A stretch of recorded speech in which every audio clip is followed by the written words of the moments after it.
queridas irmãs, queridos irmãos, começamos mais um programa O Espírito da Letra, analisando a obra de André Luiz. Começamos no programa anterior o novo livro, Evolução em Dois Mundos, uma obra diferente das anteriores, porque nós já vimos no programa anterior as duas mensagens introdutórias falando sobre qual é o objetivo deste livro, e é para levar a nosso conhecimento aquilo que às vezes nos está faltando em termos de substância científica, substância de análise. E aqui nós vamos hoje, no primeiro programa, mostrar a você o que André Luiz está querendo explicar com tudo aquilo que o livro vai nos trazer. Primeiro, o livro é dividido em duas partes. Então, a primeira parte tem 20 capítulos e a segunda parte tem mais 20 capítulos. Então, os capítulos não são longos, mas eles são muito densos. Por isso, pega o seu livro e nós procuramos fazer aqui uma ilustração daquilo que André Luiz está comentando nesta obra.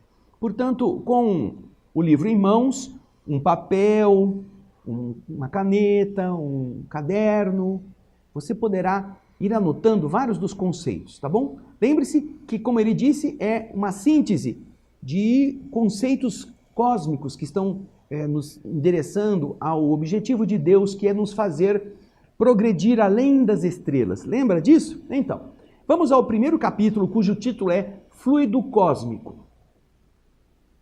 Aí está a primeira definição, plasma divino. O fluido cósmico é o plasma divino, que ele também chama de hausto, hálito, respiração do Criador, ou força nervosa do Todo Sábio. Nesse elemento primordial, vibram e vivem constelações e sóis, mundos e seres, como se fossem peixes mergulhados no oceano. Bem, ele fala que o fluido cósmico é um plasma. Plasma. Vamos entender o que é o plasma? Para a gente poder chegar no que ele está mais ou menos querendo dizer. Você vai ver a primeira imagem que eu trouxe para vocês. Essa imagem mostra para nós o que é o plasma no sangue humano. Você está vendo que o nosso sangue ele é composto de hemácias, leucócitos, plaquetas, que são a parte sólida, que corresponde a 45% do sangue. E o resto é o quê? É um líquido, que ele é chamado no nosso sangue de plasma, onde estas coisas estão flutuando. Na outra imagem você verá o conceito da função do plasma. No plasma sanguíneo, ele é a parte líquida do sangue, tem 55% e serve de meio líquido para os elementos celulares, tais como hemácias ou eritrócitos, né? Leucócitos e plaquetas. A principal função do plasma é garantir o transporte de substâncias pelo corpo, como os nutrientes, os gases. Transporta gás carbônico dissolvido no plasma até o pulmão, para ser eliminado. Transporta os anticorpos que atuam na defesa do organismo. Transporta substâncias importantes para que o processo de coagulação ocorra. Vamos ver a próxima imagem. Aí você vê uma imagem que ilustra bem. O plasma transporta as hemácias, os glóbulos brancos, as plaquetas, para fazer tudo isto, não é? A defesa do organismo, a alimentação, a excreção, a limpeza das células. E com isso você tem uma ideia do que realmente no sangue o plasma representa. Na próxima imagem nós vamos encontrar o plasma no universo. Onde que tem esse plasma? Aí a fala dos cientistas. Onde encontramos plasma? No universo. E eles dizem o seguinte, que como são necessárias condições específicas para a formação do plasma, altas temperaturas, partículas de gases e ionização, para que o plasma exista, ele não é tão comum no nosso planeta. Entretanto, no universo, olha que interessante, mais de 90% da matéria se encontra em estado de plasma. Mais de 90% da matéria existente no universo se encontra em estado de plasma. O Sol, por exemplo, é todo constituído por matéria na forma gasosa e de plasma, pois as estrelas, por serem gases a temperaturas muito altas, têm suas partículas carregadas eletricamente, que formam o plasma. Dá uma olhada na imagem que vem agora. Olha só o Sol à esquerda. Estas são demonstrações do plasma solar. À direita, o que você vê? Você está vendo o campo do nosso sistema solar, está vendo o Sol um pontinho no centro. Existe uma coisa que faz com que, ao andar, ao Sol deslocar-se no horizonte cósmico, ele vai criando um campo, e este campo vai se atritando com as áreas do espaço por onde ele vai passar, e vai criando, em altas temperaturas, aquilo que vem ali onde está a Voyager 1 e a Voyager 2, um campo de plasma em alta temperatura. Está vendo? Essa é uma demonstração desse plasma visível que foi detectado por essas sondas. Então, o que nós observamos é que essa primeira definição, que o princípio não é o fluido cósmico, é o plasma, não está dizendo que Deus é plasma, está dizendo que existe uma matéria, que nós chamamos de matéria, mas que eles chamam de plasma, o hausto do Criador, esta coisa que vai dar origem a todas as outras, que vai sustentar todo o resto. Se o sangue não tiver plasma, você não tem circulação. Se a matéria em 90% do cosmos é feita de plasma, que o homem já detectou, você precisa entender que ela é a matéria inicial. Por isso ele se chama aqui de fluido cósmico. A doutrina espírita traz essa definição no Livro dos Espíritos, fluido cósmico universal, a matéria primitiva, matéria original, matéria inicial primitiva do universo, de onde tudo decorre. Então, você já viu a função do fluido, o fluido como plasma divino, essa coisa que permeia tudo. Como ele faz uma comparação, tudo está envolvido por esse plasma original, por esse fluido. Inclusive, como acontece com o peixe no aquário, aquilo que acontece em nossa volta também está envolto nessa mesma substância. Aí vem na sequência aquilo que ele chama de cocriação, a criação com. Existem co-criadores num plano mais amplo, num plano grande. E aí ele vai falar no texto que você vai ver comigo aí na tela. Cocriação em plano maior. Nessa substância original, nesse plasma, ao influxo estimulado pelo próprio Senhor Supremo, trabalham as inteligências divinas a ele agregadas, os espíritos muito avançados, muito elevados, que estão cumprindo as ordens divinas. Se você vai lá no Livro dos Espíritos, na escala espírita, você vai ver os espíritos puros. E lá nos espíritos puros, você verá que a função deles é cumprir as ordens de Deus, executar estas ordens. Então ele está dizendo aqui, André Luiz está nos contando. Nesse plasma trabalham as inteligências divinas que estão agregadas ao Criador, em um processo de comunhão que nós não podemos descrever. Os grandes devas da teologia hindu, ou os arcanjos da interpretação de variados templos religiosos. Trabalham todos lá, arcanjos, devas, conforme cada religião os define, é esta a definição que ele está dando desses espíritos muito elevados. E eles extraem desse hálito espiritual, eles congregam este plasma em sua vontade, em sua ação, e extraem deles os celeiros da energia com que eles vão construir os sistemas que estão espalhados no cosmos todo. Os sistemas da imensidade. E esse é um trabalho de cocriação. Eles também estão criando com o recurso que a divindade criou.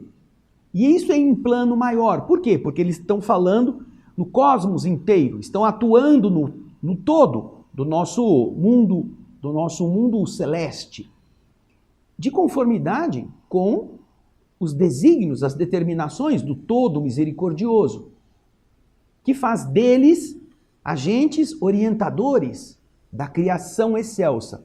Esses devas, esses arcanjos, esses espíritos muito elevados, são estes que, sob a orientação da divindade, geram, organizam, produzem, manipulando o fluido cósmico universal, todas estas grandes estruturas. Essas inteligências, está continuando André Luiz a dizer, essas inteligências gloriosas recolhem, pegam o plasma divino e o convertem em habitações cósmicas de múltiplas expressões, radiantes ou obscuras, gaseificadas ou sólidas, obedecendo a leis pré-determinadas, como se elas fossem moradias que perduram por milênios e milênios, porém que se desgastam e vão se transformando por fim, uma vez que o espírito criado, todos os que são criaturas divinas, esse espírito que foi criado pode formar ou co-criar. Porém, só Deus é o criador de toda a eternidade. Tudo que os outros vão criar são criações temporárias, mesmo que durem milhões de anos. Elas vão se desgastando, elas vão sofrendo as modificações naturais. E nós vamos dar aqui um exemplo para que você possa ver como são belas estas forças celestes criadas por estas inteligências utilizando deste fluido cósmico inicial, original, este plasma divino. Vamos ver essa imagem que eu tenho para vocês. Vejam só. À esquerda vocês veem uma imagem ressaltando essa miríade de astros que está por detrás de uma nuvem de pó estelar. E à direita, você vê, é a mesma nuvem, agora com o realce das imagens que demonstram a sua estrutura, com o desprezo das luzes de fundo, e você vê que estes são lugares onde vão sendo modelados os novos mundos, onde novas estrelas vão nascendo. Lá em cima, à direita, lá em cima, quase no limite daquele amarelinho da imagem, da moldura, você vê como existe uma luminosidade muito grande. Ali são berços de estrelas, estão nascendo novas estrelas. Então você observa que isto é algo que é manipulado pelas forças inteligentes cósmicas que estão em padrões elevadíssimos e que utilizam deste plasma divino para ir gerando todas essas estruturas. Na sequência, nós vamos para os impérios estelares. É o subtítulo, Impérios Estelares. Vamos lá? Devido à atuação desses arquitetos maiores, desses espíritos muito elevados, o que é que surgem? Surgem nas galáxias as organizações estelares, com vastos continentes do universo em evolução. E também as nebulosas, essas nebulosas intergalácticas, como imensos domínios do universo, guardando, encerrando a evolução em estado potencial. Todas gravitando, veja só, todas estão em movimento, ao redor de pontos que as atraem com admirável uniformidade coordenadora. Todas estão em movimento, todas essas nuvens, essas nebulosas intergalácticas, todos estes corpos que vão sendo modelados, eles obedecem a uma coordenação. E ele continua dizendo no texto, é aí, no seio, no íntimo dessas formações assombrosas, que estão estruturadas, interrelacionando-se a matéria, o espaço e o tempo. Então, tudo isso está agora organizado numa estrutura única. A matéria, o espaço e o tempo. A se renovarem constantes, oferecendo campos gigantescos ao progresso do espírito. Cada galáxia, quanto cada constelação, possui no seu centro a força centrífuga própria, controlando a força gravitacional, com determinado teor energético apropriado para certos fins. Nem todos os corpos celestes, ele está dizendo, possuem essas mesmas características. Uns podem estar girando mais rápido, outros podem estar girando menos. Então, cada núcleo, cada fulcro deste de vida possui no seu centro uma força gravitacional que mantém uma estrutura agregada à sua volta e está girando uma força centrífuga adequada àquilo para o que ela foi inicialmente criada, numa velocidade, num teor energético próprio para os fins que ali as inteligências soberanas puderam plasmar como um objetivo divino para aquele grupo de criações. Mas ele continua explicando. A engenharia celeste equilibra a rotação e a massa, aquilo que forma o corpo ou os corpos, harmonizando energia e movimento. E se mantém desse modo, na vastidão do cosmos, magnificentes florestas de estrelas, cada uma delas transportando consigo os planetas constituídos e aqueles que ainda não estão constituídos, ainda que não foram formados plenamente, que estão em formação. Em cada estrela vai haver o quê? Vai haver corpos que estão sendo formados, ao mesmo tempo, planetas que já foram construídos, já estão prontos, e que estão vinculados magneticamente a este fulcro central, a esta estrela. Como os elétrons que se conjugam juntamente no núcleo atômico em trajetos perfeitamente ordenados na órbita que lhes assinala desde o início, que eles têm que cumprir desde o início, dependendo da sua energia. Essas são as grandes construções cósmicas, das quais nós temos algumas imagens para você ver. Dá uma olhadinha aí. Vejam os impérios estelares. Que coisas lindas. Duas galáxias que parecem que estão à esquerda, que estão em um encontro. Do lado direito você vê uma nebulosa, a nebulosa do Anel. A nebulosa é uma estrutura feita de pó e de matéria que foi ejetada de uma explosão, geralmente que está no centro. Depois embaixo você tem a nebulosa do Sombreiro, uma das mais lindas. E logo depois nós temos uma outra imagem, aí vocês veem os impérios estelares. Olha só que coisa maravilhosa. São todos os fenômenos que acontecem no cosmos sob a direção dessas grandes inteligências que estão cumprindo a vontade divina para construírem nisto novos lugares para o desenvolvimento das criaturas, dos seres criados por Deus. Então, primeiro tem o plasma divino, o fluido cósmico universal. Deste fluido, os espíritos retiram a matéria necessária para manipular e formar estes campos de desenvolvimento, como se fossem jardins onde vão ser plantadas em vasos, em canteiros, as sementes.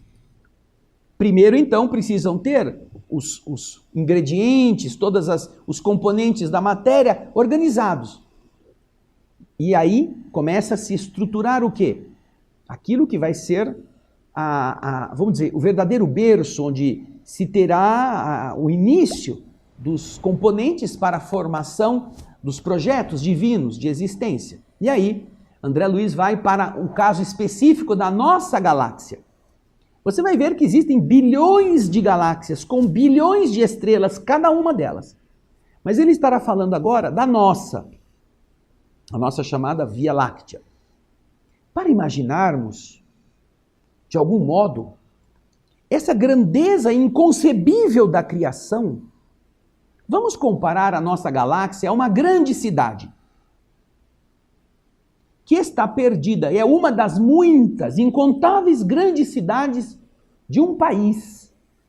Existem muitas cidades gigantescas nesse país e a nossa é uma delas. E nesse país, como ele é muito grande, nós não conseguimos ver tudo. Então, nossa cidade é uma grande cidade, perdida entre milhões de outras grandes cidades. E aí ele começa, tomando o Sol e os mundos, nossos vizinhos, como se fossem apartamentos do nosso edifício, Nós temos um edifício onde estamos morando. Reconhecemos que em volta dele, em volta do Sol, repontam outros edifícios em todas as direções, apontando instrumentos de longo alcance da nossa salinha de estudos, instrumentos que você poderia ver à distância. Perceberemos que a nossa casa não é a mais humilde, o nosso Sol não é o menor, mas que inúmeras outras lhe superam as expressões de magnitude e de beleza. Inúmeros outros prédios, inúmeras outras habitações são muito mais grandiosas. Você vai ver aqui a primeira imagem que eu quero mostrar a você que trata deste tema. Dá uma olhadinha nisso. Olha só, a nossa galáxia. A nossa galáxia é a nossa cidade, nesse país cheio de grandes cidades. Você vê ali o centro galáctico. A nossa galáxia é uma galáxia considerada espiral. E você vê vários braços saindo do centro. Cada um recebeu um nome pela astronomia humana. Então, o braço Carina, Sagitário, o braço Norma, o braço Crux, Scutum, o braço Perseu. E olha lá, o braço de Órion. E olha, tem um pontinho amarelo. Ali está o nosso sistema solar, segundo os astrônomos. O nosso sistema solar estaria localizado nesse braço, o braço de Órion. Nosso conjunto de galáxias, no grupo local. Existe um grupo de galáxias que está nessa região. E ali embaixo, eles localizam o Sol em uma área mais na periferia desse grande complexo, dessa cidade, cheia de outros prédios. Os outros prédios seriam o quê? Seriam outros sóis. Nessa mesma cidade, com muitos prédios, nós estamos num sobradinho. E tem cada arranha-céu que você não imagina. Aí ele continua dizendo no texto, nós aprendemos que além da nossa construção, existem palácios e arranha-céus como Betelgeuse, que está localizado no distrito de Órion, no bairro de Órion. Canopus, que está na região do navio. Arturo, no conjunto estelar do Boieiro.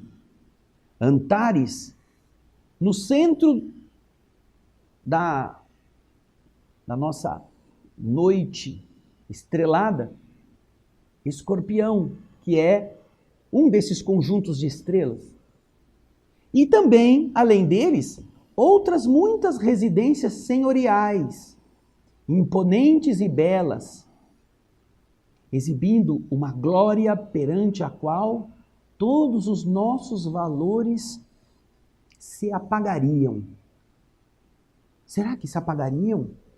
Será que é grande assim? Nós moramos num sobradinho, nós estamos mais alto do que as casinhas que estão no resto do chão, mas será que existem tantas assim, construções maiores do que a nossa, palácios, arranha-céus? Vamos dar uma olhada. Eu separei para você um vídeo, para você imaginar essa diferença de construções na nossa grande cidade, Via Láctea, essa galáxia onde estamos, a nossa grande cidade, que é uma dos bilhões de cidades gigantescas que existem. Nós vamos soltar para você, dê uma olhadinha só, porque vai começar com a Terra, a nossa Terra, onde nós estamos. Vamos lá. Aí está ela. Veja só, a Terra. Depois você vai começar a ver um outro planeta no sistema solar. Olha o tamanho de Júpiter perto de nós. Na sequência, depois de Júpiter, nós vamos para este mundo Teide, que deve ser uma estrela já maior que Júpiter. Aí então, a próxima Centauri, uma estrela da constelação de Alfa Centauri. Depois nós temos, olha o tamanho disso, o nosso Sol. Olha como ele é grande, a Terra já ficou lá atrás, ó, você nem enxerga mais. Olha o Sol, comparado com os outros planetas. Mas olha só, Sirius A, olha o tamanho dela perto do Sol. Depois vem quem? Vocês vão ver algumas estrelas que André Luiz cita aqui. Aí você vê a estrela Pollux. Olha o tamanho do que vem agora. Arcturus é uma que ele citou aqui, ó. Arcturus no conjunto do Boieiro. Mas olha Arcturus, perto de Rigel. Rigel é uma estrela branca, azul, enorme. Mas Rigel fica pequenininho, perto de Deneb. Olha o tamanho de Rigel, Deneb. Quem que vem agora, meu Deus? Pistol. Maior ainda. Olha agora quem está chegando. Antares. Citou aqui no centro de Escorpião está essa estrela Antares. Olha o diâmetro dela. Betelgeuse ainda é maior que Antares. Olha, 10 elevado a 9 ou 10. Olha só. E olha, vai embora, ó. Tudo isso no nosso sistema. Você imaginou onde é que a Terra ficou nisso? Nossa, onde o nosso Sol ficou nisso, nós somos mais ainda abaixo do que um Sobradinho. Nessa construção gigantesca. Puxa, que coisa linda. Ele está dizendo isso aqui, ó, 1958. Esse livro foi lançado. Nós conseguimos hoje essas imagens graças aos telescópios muito poderosos que nós já temos no espaço, a humanidade construiu, mas em 1958 tinha muito pouca coisa.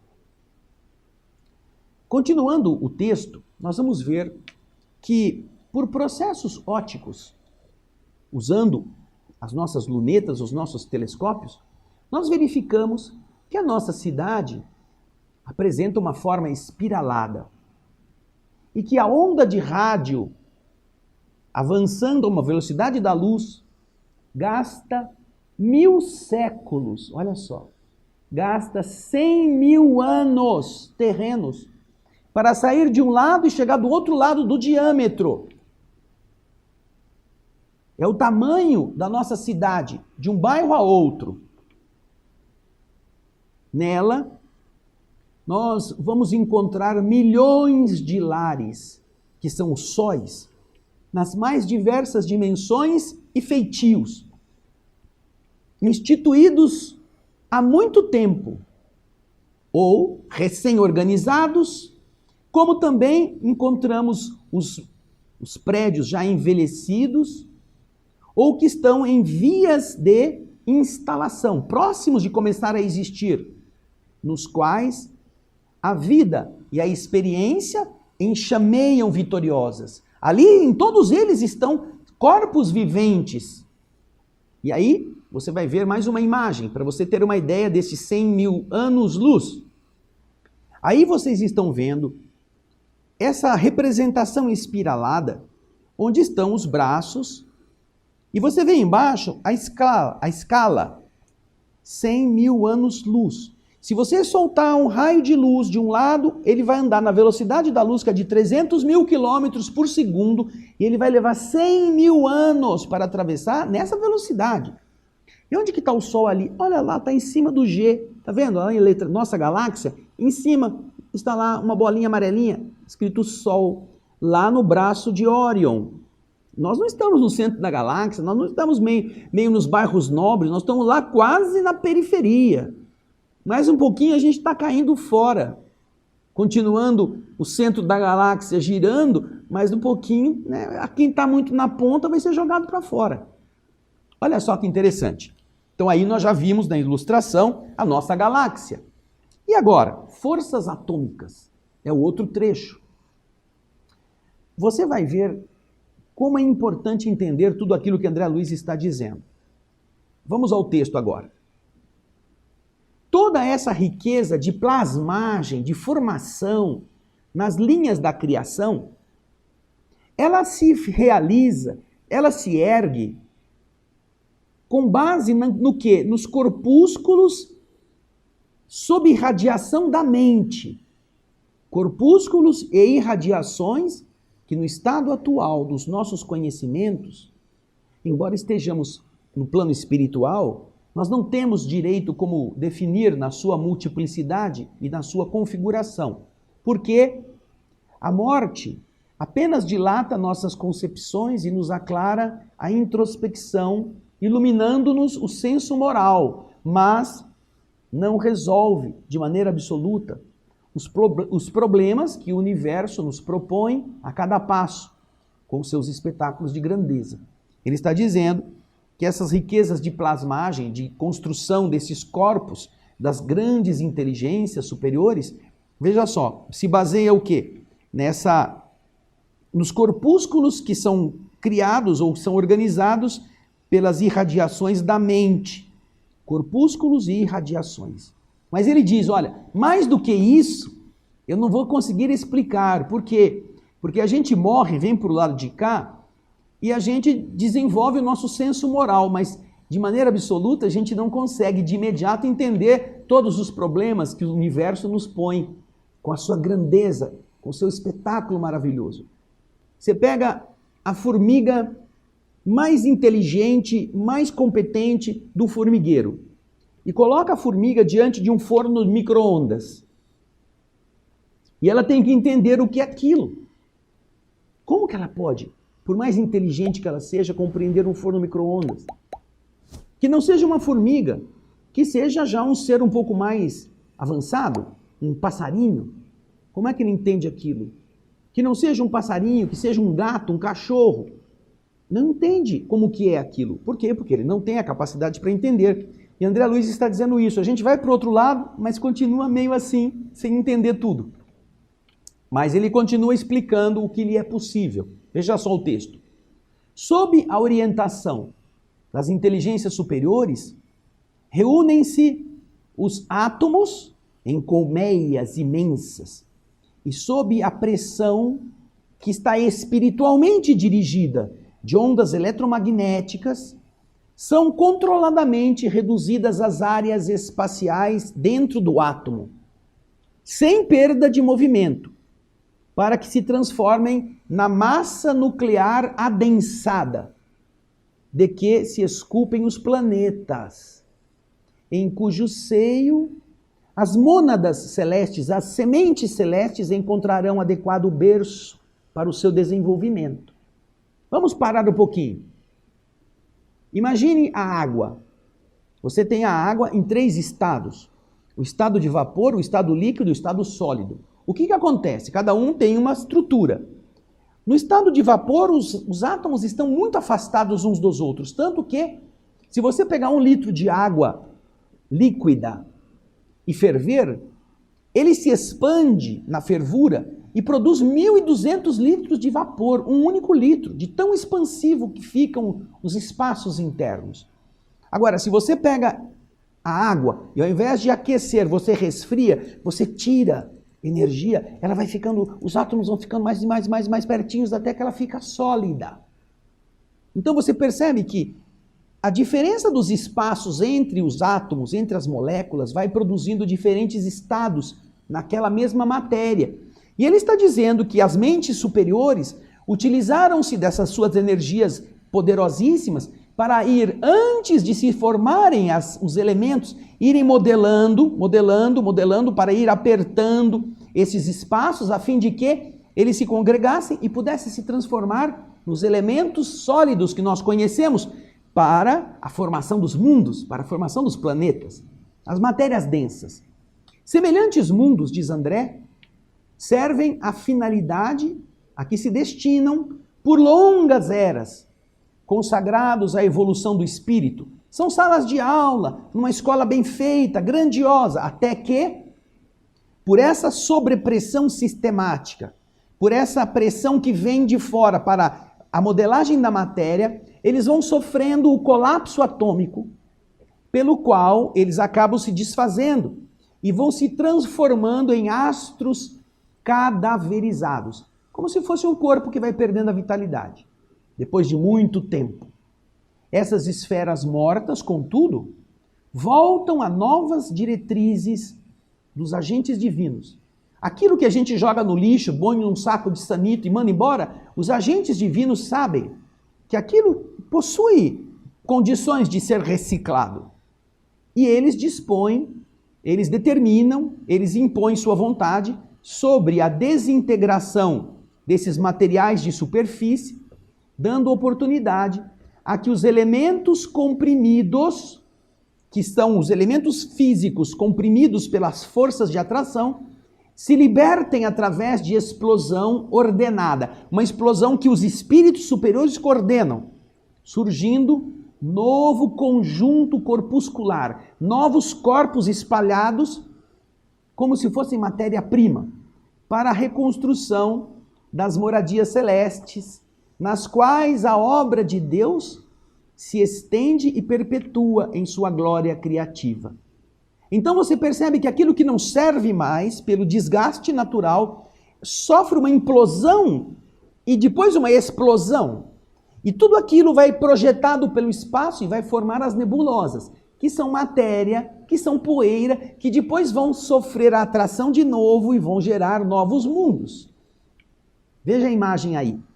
Isso a própria ciência já mostrou. Veja lá. Nebulosa, protoestrela, depois vem a pequena ou a média, a grande, a gigante, explode numa supernova. Essa supernova, uma parte vai se transformar num buraco negro, a outra ou numa estrela de nêutrons, e o remanescente dessa supernova, que são esses gases e essa poeira, volta a formar na reciclagem a matéria-prima para gerar de novo o mesmo processo. Nada vai se perder. E aí, indo para a parte final do capítulo, nós vamos chegar no trecho que fala sobre a luz e o calor.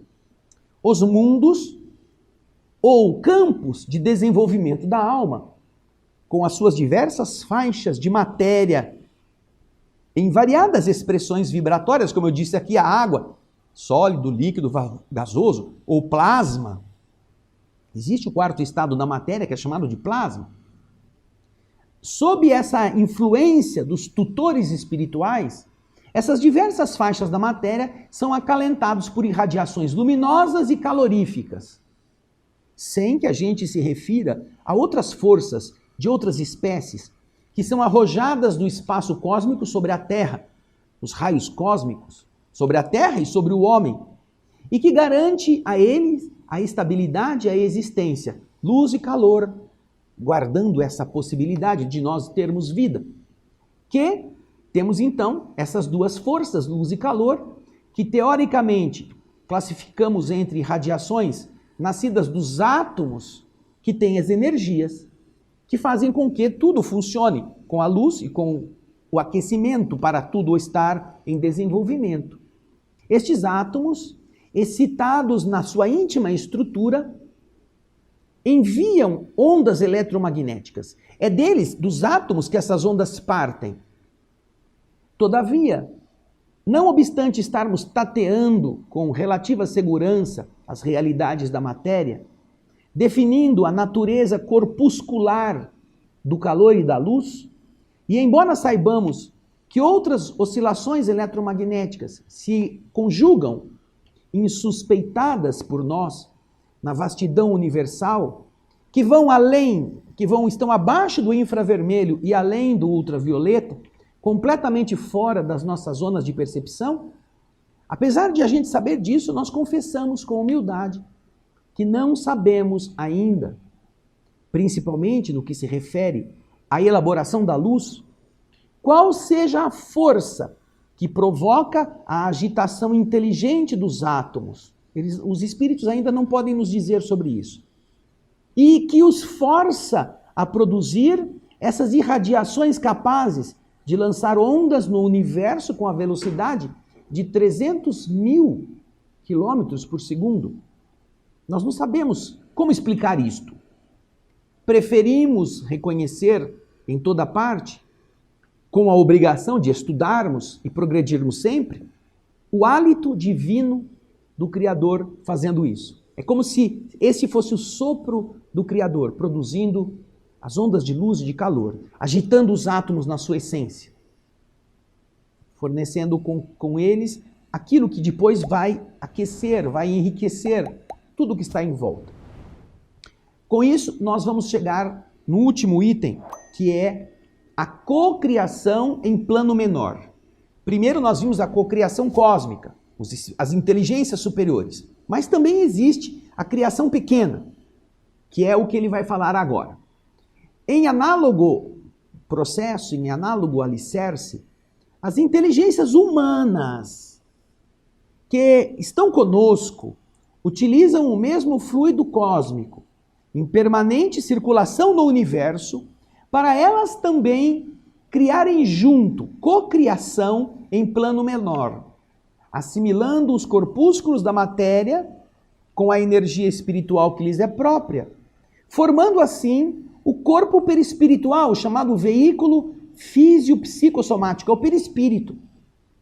Nesse veículo, o homem exprime ou cunha as grandes civilizações que abrangem no mundo a humanidade encarnada e a humanidade desencarnada. Nosso perispírito também é plasmado pelos espíritos para que as criaturas que foram sopradas por Deus na vida possam ter uma vestimenta. Dentro das mesmas bases, estes seres plasmam também os lugares entenebrecidos pela purgação infernal, gerados pelas mentes desequilibradas ou criminosas, nos círculos inferiores e abismais, e que valem como aglutinações de duração breve, no microcosmos em que eles estão estagiando, sob o mesmo princípio do comando mental com que as inteligências maiores modelam as edificações cósmicas do universo inteiro, que desafiam a passagem dos milênios. Então, as grandes inteligências plasmam as grandes obras e as pequenas inteligências, em função da sua pouca elevação, plasmam as coisas menores. Inclusive, as coisas, o corpo físico, o corpo vibratório, o perispírito, e os ambientes vibratórios próprios dessa vivência do espírito, manipulando essa mesma matéria com a sua vontade. Então, essas criações, elas duram menos tempo do que as outras. Aí ele diz o seguinte, para terminar. Cabe-nos assinalar, deste modo, que na essência, toda a matéria que nós estamos vendo, tocando, é energia que se tornou visível. E que toda energia, na sua origem, é força divina, de que nós nos apropriamos, nós tomamos o poder sobre ela para interpor os nossos propósitos aos propósitos da criação, cujas leis nos conservam e prestigiam o bem praticado, constrangendo-nos a transformar o mal de nossa autoria no bem que devemos realizar. Porque o bem de todos é o seu eterno princípio. Compete-nos, portanto, anotar que o fluido cósmico ou plasma divino é a força em que todos vivemos nos ângulos variados da natureza, motivo pelo qual já se afirmou, e com toda razão, que em Deus nos movemos e existimos. Paulo de Tarso, apóstolo, Atos dos Apóstolos, versículo 17, capítulo 17, versículo 28. Então, Paulo já diz que em Deus nós existimos e nos movemos. Coisa linda, não é? É tão importante a gente entender tudo isso, o hálito divino, o plasma universal, aproveitado pelas inteligências grandes para formar os grandes corpúsculos celestes e pelas inteligências menores, criando ambientes mentais, ambientes vibratórios, graças aos quais os corpos espirituais se modelam nessa mesma plasmagem. Eu acho que agora você já tem uma ideia do significado deste primeiro capítulo. Prepare-se que depois, no capítulo seguinte, nós vamos para o corpo espiritual. Esse físio-psicossoma, que ele já disse aqui, que na verdade chama perispírito. E a gente vai aprender muita coisa sobre ele. Mas isso é na semana que vem. Eu espero você e esperamos que você possa desfrutar muito de todo este livro. Obrigado pela sua audiência, um grande abraço e muita paz.